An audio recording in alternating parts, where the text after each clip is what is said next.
juste un truc, là. Vendredi dernier, j'étais à Pau. Ah ouais, non, non, tu vois, je le cache pas, à Pau, ce fameux vendredi. Non pas que j'étais allé dans la cité paloise pour manifester contre la présence de l'ours dans les Pyrénées, pas non plus que j'étais allé à Pau pour manifester en faveur de l'ours dans les Pyrénées.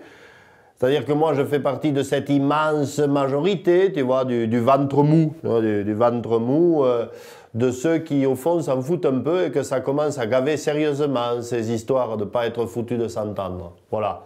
Mais bon, j'étais à Pau parce que ma bagnole était en panne. Voilà. Mais comme j'avais un béret, personne ne m'a remarqué. Alors ça m'a permis d'aller me foutre au fond d'un bar et puis d'écouter, tu vois, c'est bien, c'est instructif.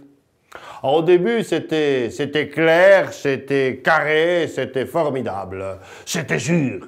Cette saloperie d'ours, il allait faire foutre la montagne en l'air. Et puis, mon pauvre, tous les bergers allaient descendre au fond de la vallée. Et là-haut, quand la broussaille reprendrait le terrain, on verrait l'ours seul vainqueur sur les terres incultes.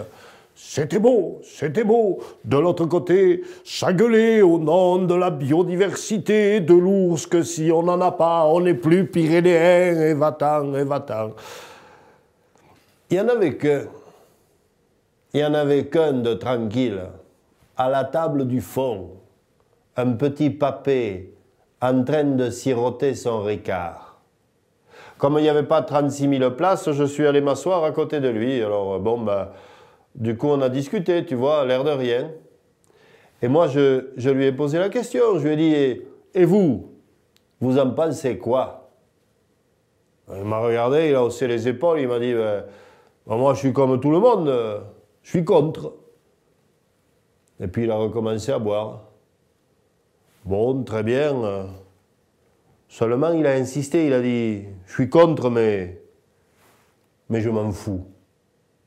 Il commençait à vous en foutre. Bon, qui m'a dit, avec les bêtes qui me restent, qu'est-ce que tu veux qui m'emmerde, l'ours, hein? Et elles sont maigres comme tout. Et puis de toute façon, c'est pas elles qui me feraient rembourser le crédit agricole. Alors, qu'est-ce que j'en ai à foutre, tu sais? Non, je m'en fous. Et comme ça braillait à côté, tu vois, que ça disait que l'ours, il allait attaquer les familles, qu'on pouvait laisser sortir les gosses dans la rue, je lui ai demandé, eh ben, pour votre famille, vous n'avez pas peur? Ma question a eu l'air de le troubler beaucoup plus que l'eau n'avait pu troubler son Ricard.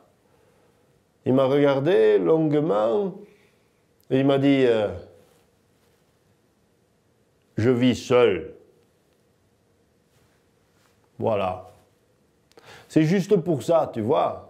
D'un côté, ça ulule à la biodiversité qui a besoin de son nounours devant la porte. De l'autre, ça braille comme quoi que la montagne va mourir là, maintenant, tout de suite, si on lâche une paire d'ours. Et au milieu, il y a un pauvre vieux qui vit seul dans sa cambrouse.